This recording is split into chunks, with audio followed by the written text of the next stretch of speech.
അള്ളാന്റെ റസൂൽ വഫാത്തായതിനു ശേഷം റസൂലുള്ളാന്റെ മയ്യിത്ത് ചുംബിച്ചുകൊണ്ട് അബൂബക്കർ സിദ്ദീഖ് പറഞ്ഞൊരു സംഭവമുണ്ട്.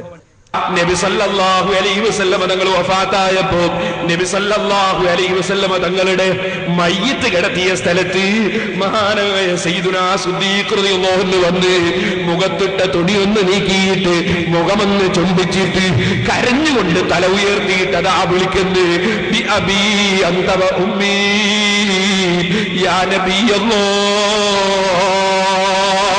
അല്ലാഹുവിന്റെ നബിയേ, എന്റെ ബാപ്പയെയും ഉമ്മയെയും അങ്ങേക്ക് സമർപ്പിക്കുന്നു നബിയേ.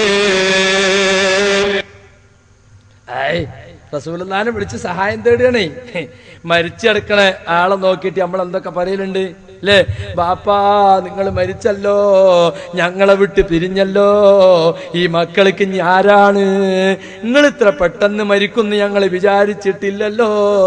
ഞാൻ ദുബായിക്ക് പോയപ്പോ നിങ്ങളോട് എന്തെല്ലാം പറഞ്ഞതാണ് ബാപ്പാ. പാപ്പാനെ വിളിച്ചിടുക തന്നെ പൊട്ടത്തരം എന്നല്ലാതെ എന്താ അതിന് പറയാ? എന്നിട്ട് ഇവിടെ ക്ലിപ്പിട്ടു, മടവൂരികളെ ക്ലിപ്പ്. മടവൂരികൾക്ക് ഞാൻ മറുപടി പറഞ്ഞപ്പോ 7 മണിക്കൂർ പ്രസംഗിച്ചപ്പോ 6 പ്രാവശ്യം പൊട്ടന്മാരെ എന്നും. അത് മടവൂരികൾ 12 വക്കായിട്ട് ക്ലിപ്പ് ഉണ്ടാക്കി. അത് ഈ മൊല്ലേ കൊണ്ടു നടക്കണം. ഇപ്പോ നോക്കണം നിങ്ങൾ ഗതികേട്. ഇയാൾ പറഞ്ഞ തെറിയുടെ എത്രയെത്ര സാമ്പിളുകൾ നാദാപുരത്ത് സെലഫിയിട്ടുണ്ട്. പൊട്ടത്തരം പറഞ്ഞാ പൊട്ടന്മാരേന്ന് വിളിക്കും. അത് സ്വാഭാവികമായി ഉണ്ടാകുന്ന ഒരു പ്രതികരണ. എന്ത് പൊട്ടത്തരം അവിടെ പറഞ്ഞ്? റസൂലുള്ളാഹി സ്വല്ലല്ലാഹു അലൈഹി വസല്ലം മരിച്ചു കിടക്കുമ്പോ അബൂബക്കർ സിദ്ദീഖ് വരികയാണ്. എന്നിട്ട് മുഖത്തെ തുണി നീക്കിയിട്ട് ചുംബിക്കാണ്. മയ്യത്തിനെ ചുംബിക്കല് അത് സുന്നത്തായ കാര്യമാണല്ലോ. എന്നിട്ട് പറയുന്ന കാര്യം അവിടെ നിൽക്ക്. നമ്മൾ പറയുന്നത് പോലെ വെറും മനസ്സിലുള്ളത് ഇങ്ങനെ വികാരം പ്രകടിപ്പിക്കൽ മാത്രല്ല, ചുറ്റും കൂടിയവരെ പഠിപ്പിക്കാണ്. എന്താ പഠിപ്പിക്കുന്നത്? ലാ യജ്മഉല്ലാഹു അലൈക മൗതതൈനി അമ്മൽ മൗതത്തുല്ലതി കുതിബത് അലൈക ഫഖദ് മുത്തഹാ. അല്ലാഹുവിന്റെ റസൂലേ, നിങ്ങൾക്ക് അല്ലാഹു 2 മരണം വിധിച്ചിട്ടില്ല. 2 മരണത്തിന്റെ മേൽ അള്ളാഹു താങ്കളെ മേൽ ഒരുമിച്ച് കൂട്ടിയിട്ടില്ല.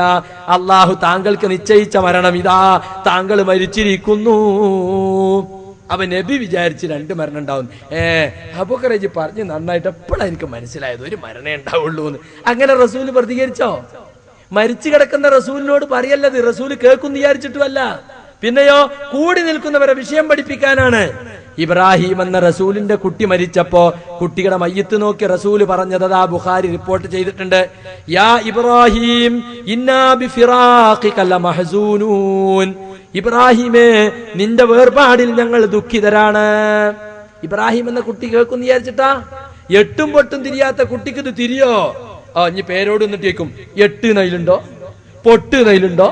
കാണിക്കണം മൗലവി, 8 എന്ന് കാണിക്കണം, പൊട്ട് എന്ന് കാണിക്കണം. വേറൊന്നും പറയാൻ കിട്ടൂലല്ലോ. അവിടെ 8ഉം പൊട്ടും എന്ന് പിടിക്കണ്ട. ഒരു ചെറിയ കുട്ടിയാണ് മരിച്ചു കിടക്കുന്നത്. അപ്പൊ ആ കുട്ടിക്കൊന്നും പറഞ്ഞു പഠിപ്പിക്കേണ്ടതില്ലല്ലോ. നീ മരിച്ചിട്ട് ഞങ്ങൾ ദുഃഖത്തിലാണ് എന്ന് കുട്ടിയെ പറഞ്ഞു പഠിപ്പിക്കുക അല്ല, കൂടി നിൽക്കുന്നവരോടാണ് ആ പറയുന്നത്. അങ്ങനെ പറഞ്ഞൊരു വാക്കെടുത്തിട്ടാണ് യാ റസൂലല്ലാഹ്, യാ നബിയല്ലാഹ് എന്നുള്ള വിളിയൊക്കെ എവിടുന്ന് കിട്ടിയെന്നല്ലേ മോചനത്തിന്റെ പേരിൽ സീഡി ഇറക്കിയ മൗലവി ചോദിച്ചത്. എന്നാ പിടിച്ചോ തെളിവ് എന്ന് പറഞ്ഞ തെളിവാ, നല്ല തെളിവാ.